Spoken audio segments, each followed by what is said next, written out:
Good morning, All Saints. It is Tuesday morning, the 17th of November. I hope that you're doing well this morning. Those of you who are on social media, on Facebook in particular, know that when at the top of your news feed, if you want to write something, there's a question there. It says, "What's on your mind, Elaine?"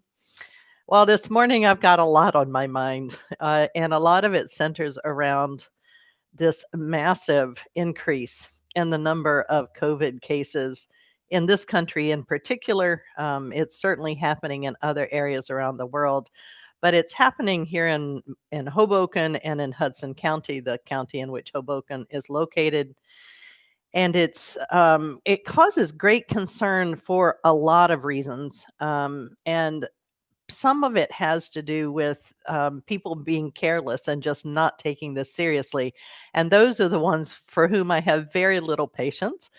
Um, and then there are those for whom the choices have to be made, whether it is to go to work where you have to be present, or to not have enough money to pay your rent. And it's a lot of what is happening and what is being revealed, which is it's always been present, but what's being heightened and revealed is that COVID is exposing the injustices that are a lot easier to ignore when you're not in the midst of a pandemic.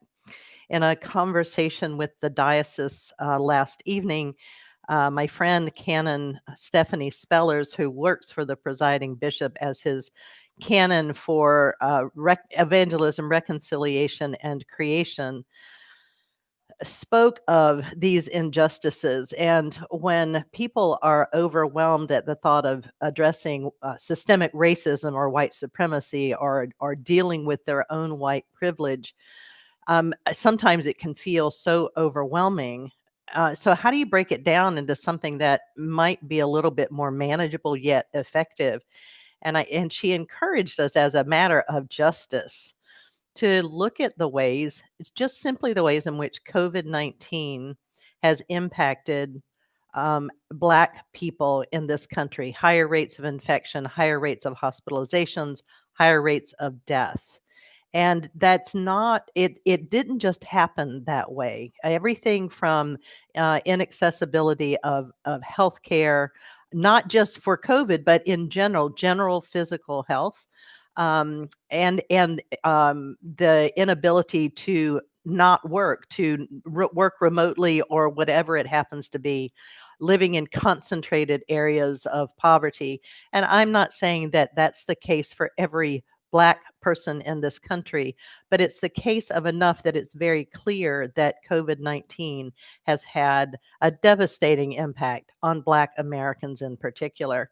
So that's what's on my mind this morning, Facebook, and that's something I'm going to do a little bit more investigating about, as a way of equipping myself with information so that I can be a better advocate for healthcare, lifelong healthcare, and for other resources for African Americans, for Black people in my neighborhood and around this country who are suffering the consequences of this disease at far greater rates than people like me.